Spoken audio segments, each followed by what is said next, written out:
bullet-torn bodies started turning up on the streets and playing fields of San Jose, it was quickly obvious that a gang war had broken out. But this was a rivalry with a twist. This was not a war between competing gangs, police realized.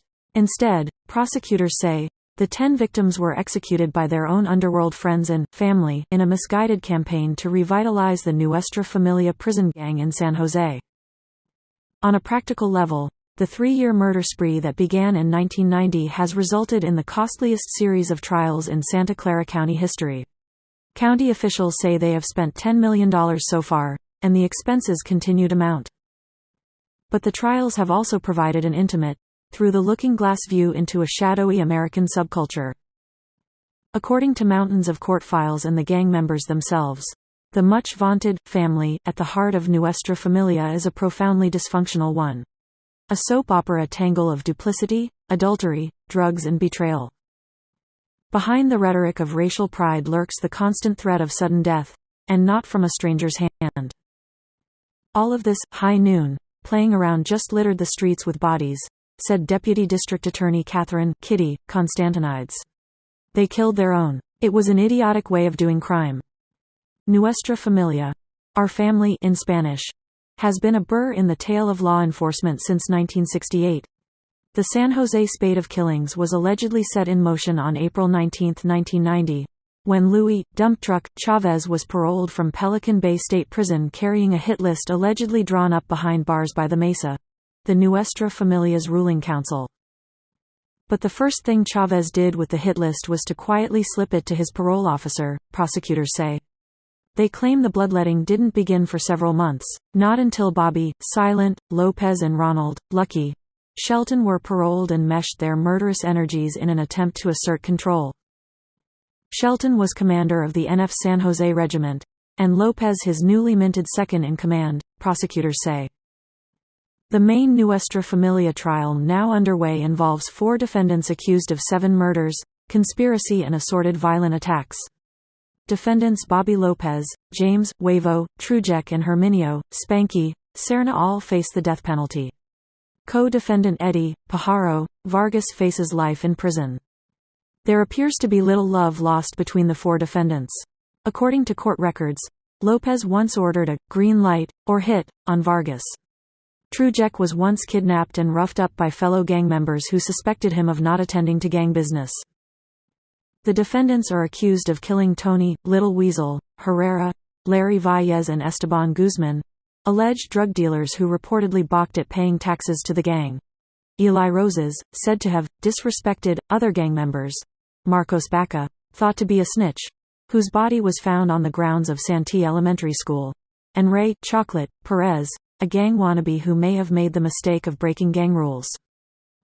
The 7th victim to die, Sheila Apodaca, was allegedly killed on the orders of her boyfriend, Bobby Lopez, because she furiously objected to his womanizing and threatened to retaliate.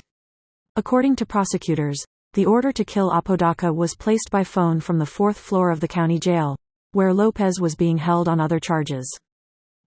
Public interest has fallen off in the years since the murders, and the life and death courtroom drama now plays itself out in front of Superior Court Judge Kevin Murphy, the jury and a nearly empty house. In addition to the defendants, whose ankles are shackled to bolts in the courtroom floor, the cast includes 7 defense lawyers, 2 apiece for the death penalty defendants and 1 for Vargas. Kitty Constantinides and her husband and co-counsel, Deputy District Attorney Charles Constantinides, and 4 or 5 armed and watchful bailiffs. Despite the fact that they are facing, at the least, a life behind bars, the defendants seem to bask in the perverse prestige of their dangerous gangster roles. Everything about this trial had to be done specially, from the remodeled courtroom, with a special glassed-in platform for 2 of the defendants, to the police snipers on the courthouse roof to the made-to-order cells in the county jail's security housing unit. With his androgynous good looks and slender physique, Lopez hardly looks the lethal Romeo who prosecutors say ordered his lover shot, gunned down 2 men and, after being mistakenly released from San Quentin, was arrested after a high-speed chase that forced another car off a Fresno overpass. He looks keenly at everyone who enters or leaves the courtroom, though spectators are warned not to look back, because communication with the accused is strictly forbidden. The nickname, Silent, is a kind of joke, prosecutors say, because Lopez is famous for talking too much. He can't help himself, said Charles Constantinides. Were it not for Lopez and his big mouth, law enforcement would have had a much harder time solving this case. A pretty girl with lustrous brown hair, Sheila Apodaca had lived all her life in the tiny Central Valley town of San Lorenzo before she hooked up with Bobby Lopez and moved to San Jose. Lopez had arrived in San Lorenzo as a teenager, and quickly made a reputation as a heartless tough guy. Sheila's family disapproved of the match, and was relieved when she called home to say she was coming back. The next thing her family knew, she was dead, shot execution style in the back of the head on a San Jose street. She was 21 when she died. It was a blow to the whole community, said her relative. When they had the funeral, it was terrible. In a small town like this, you remain close, in touch, even when you haven't seen each other in years. Another of the bitter legacies of Sheila Apodaca's murder is that her son, now 9 years old, is growing up an orphan. His father died several years ago, in the same small town as one of Bobby Lopez's sons. Lopez has 2 sons, born 1 month apart, by different women. It's so sad to see those 2 kids here at the youth center, and to wonder what they must think, said the relative. I'm sure they know everything. The indictments against the Nuestra Familia, released in 1992, charged 21 defendants with plotting and committing 6 murders. 13 of the defendants faced the death penalty. The first arrests were followed by even more killings, as hits were allegedly ordered by gangsters in jail and the members who remained on the street battled for position. Today, nearly 7 years after the corpse of the first victim was found, 2 defendants have been convicted of murder in separate trials, and a third was convicted of trying to kill a fellow inmate in the Santa Clara County Jail. In addition to the trial in Murphy's courtroom, which began in January and was set to go to the jury last week, another 2 trials with 6 defendants are underway just upstairs. 2 more trials with 1 defendant apiece are still pending. Of those who may yet be convicted, 9 now face death. Another 9 of the original 21 defendants have turned state's evidence, including Vincent Chente Arroyo, the gang's reputed general, and Ronald Shelton. Arroyo and Shelton avoided the death penalty by pleading guilty to murders and agreeing to testify against their former soldiers. Arroyo is serving 20 to life. Shelton got 25 to life for each of the 4 murders he confessed to. At first, when gang members would come to our side, we'd throw a party, said Kitty Constantinides.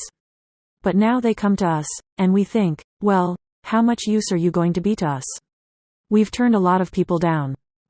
The defendants' unseemly scramble to turn coat not only made the cases easier to prosecute, it began what law enforcement hopes may be the unraveling of the gang itself.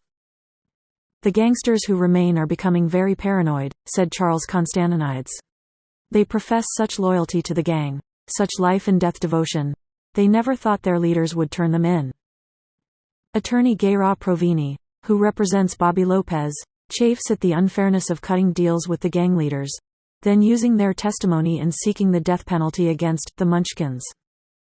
Turncoat and quadruple murderer, Lucky Shelton, for instance, has been referred to even by the prosecution as a homicidal maniac.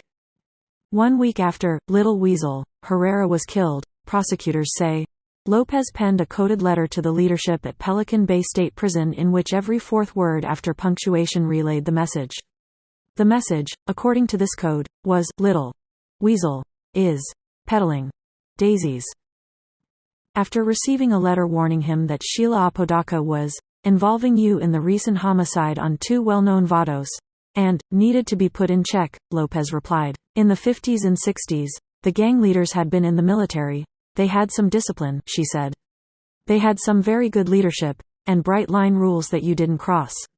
No heroin, for instance, because it makes you lazy. They were not the kind of guys who would have killed Sheila Apodaca.